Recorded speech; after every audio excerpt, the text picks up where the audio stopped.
This morning is from the first chapter of John, verses 43 through 51. The next day, Jesus decided to go to Galilee. He found Philip and said to him, "Follow me." Now, Philip was from Bethsaida, the city of Andrew and Peter. Philip found Nathanael and said to him, "We have found him about whom Moses in the law and also the prophets wrote, Jesus, son of Joseph from Nazareth." Nathanael said to him, "Can anything good come out of Nazareth?" Philip said to him, "Come and see." When Jesus saw Nathanael coming toward him, he said to him, "Here is truly an Israelite in whom there is no deceit." Nathanael asked him, "Where did you get to know me?" Jesus answered, "I saw you under the fig tree before Philip called you." Nathanael replied, "Rabbi, you are the Son of God. You are the King of Israel." Jesus answered, "Do you believe because I told you that I saw you under the fig tree? You will see greater things than these." And he said to him, "Very truly I tell you, you will see heaven opened and the angels of God ascending and descending upon the Son of Man." Thank you. And this is the word of God for us, the people of God. Thanks be to God. So this morning's story is an interesting one.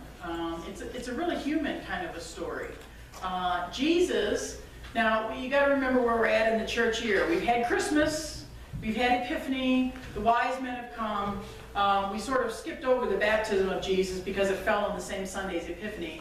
So now Jesus is going about his mission. He's teaching. He's started his ministry.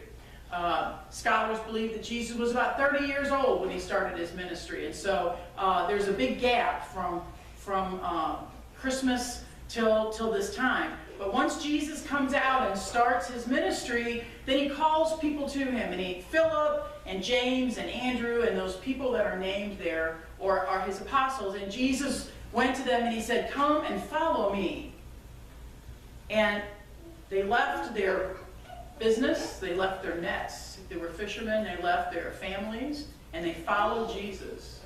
Now, we like to think that if Jesus came into one of us and said, "I need you to come and follow me," that we would say, "I'm there." No, that's hard. It's a good thing that we're not put to that test, because it would be hard to know what we would say. But these men followed Jesus, and then there's this interesting story that's thrown in there. Nathanael is not one of the apostles. Nathanael's a follower of Jesus, or he ends up being a follower, but Philip calls him, and he says, "Come, I want you to meet this guy. This is the guy that we've been waiting for. I want to take you to meet him. This is Jesus, son of Joseph. He's from Nazareth." That's how they identify people then. Today we identify people by our last names, our whole name.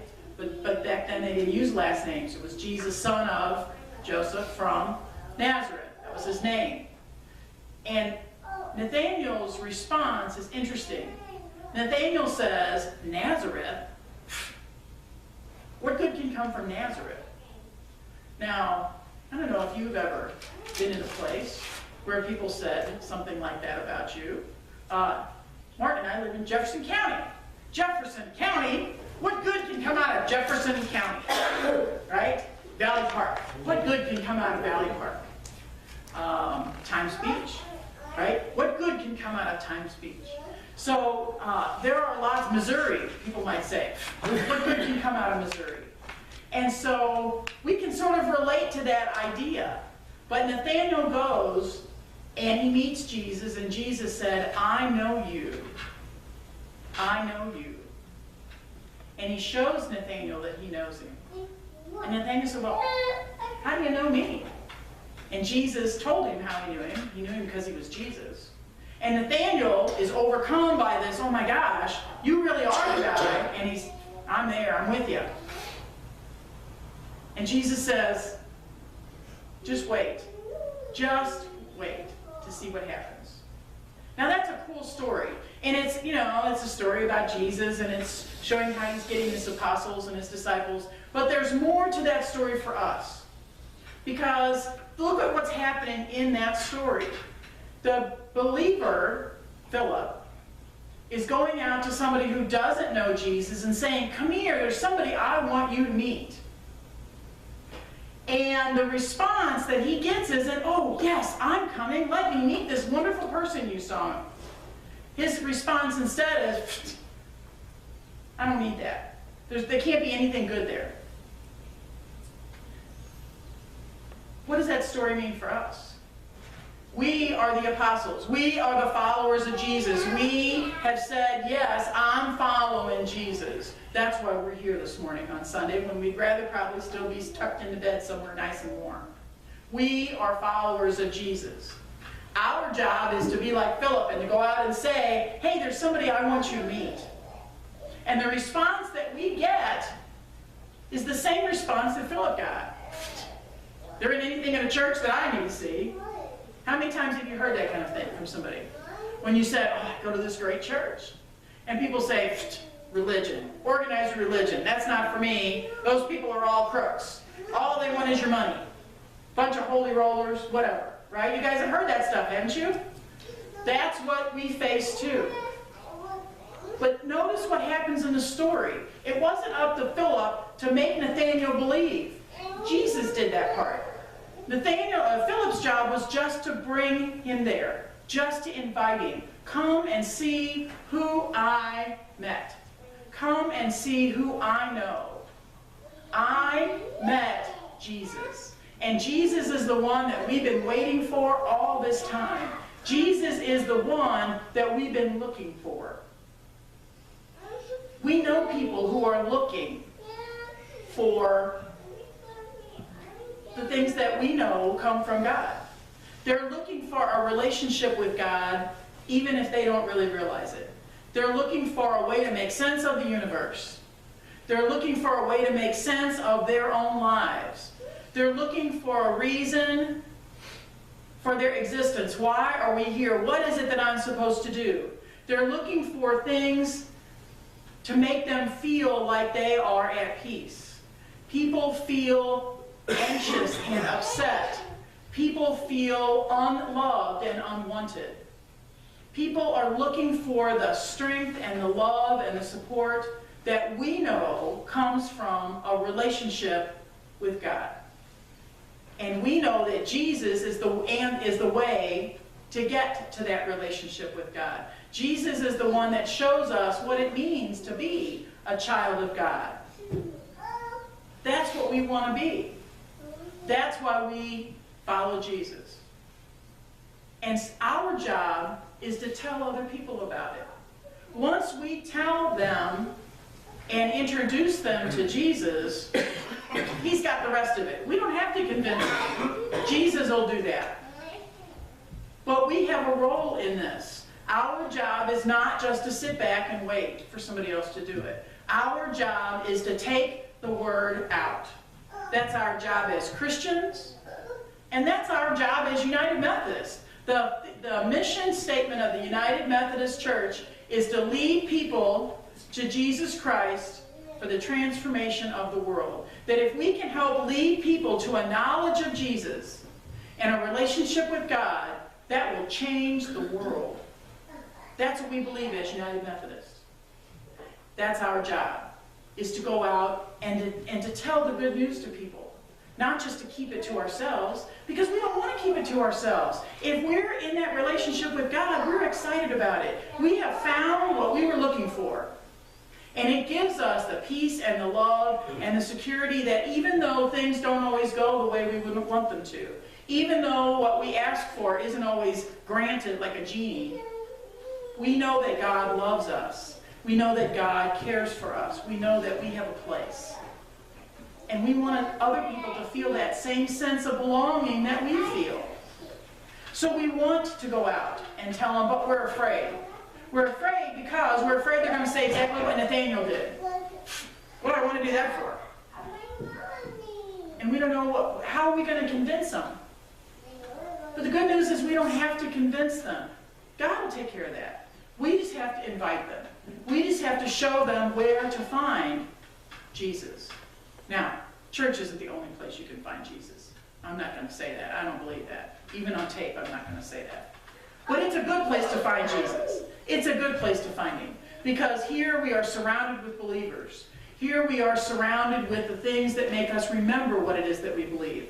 We shut out our earthly concerns for this time every week, and we remember what it is that we believe in.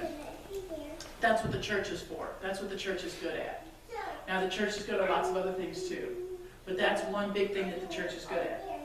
Now, this weekend, I forgot to have you guys pray for me and to tell you. This weekend, Friday, I went to Columbia and spent the night. You all know that I am in the process of trying to get certified as a licensed local pastor, right? So then I will be ordained and I'll be able to do communion and baptisms and all that kind of good stuff. That's what I'm trying to do. So there's a whole big, long process of how you do that. And one of the steps in the process is something called the Candidacy Summit.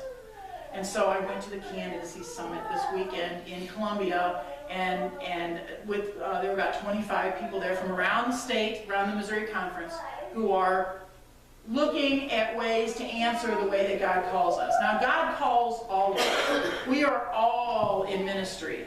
In the United Methodist Church, we don't think that ministry just belongs to the people that are standing up here. We are the ministry of the laity, that people who are not ordained, we're all in ministry. Because we're all supposed to be disciples. We're all supposed to go out and do what Philip did, to bring other people, to introduce them to God, to introduce them to the love that Jesus has for us. That's everybody's job. But those people who specifically are called to ordain ministry were at this summit. And as part of the summit, they talked to us about lots of things. They talked to us about finances, which seems kind of mundane, but it was a good thing, Becky, that they talked to us about finances, because we learned I learned some things. Becky and I are going to have to get on top of. But there was also there's a big push right now in the Missouri Conference to plant new churches.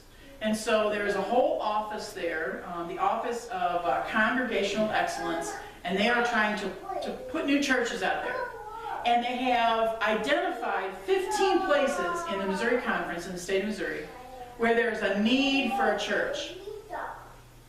And they're looking for people to start those churches. Now, I'm not interested in that. I think that's important. I think that's good. What I ask him is, what about Lewis Chapel? We don't need a new church. We have a church. How do we make our old church into a new church? Because we could do that. Do you know that we could do that here? We could turn this old congregation, one of the oldest congregations in the conference, we could turn this old congregation into a new thing that brings people in, who don't know God, who have been curious, who have something missing in their lives. We could do that here. And that's what we're working on. That's what we're about. That's part of our mission. And so I'm going to be talking to you guys a lot about that, because I believe that we can do that. I don't think we need to shut this one down and start another one. I think we've got what we need here. We just need to look at it through different eyes. But the conference is trying to start these new churches, and so I was very excited. I don't know, some of you know that I'm always on the lookout for mission projects. Mission projects are really hard for us, because running a soup kitchen out of the kitchen downstairs for the people in the $3 million houses across the street doesn't seem to be all that, needed.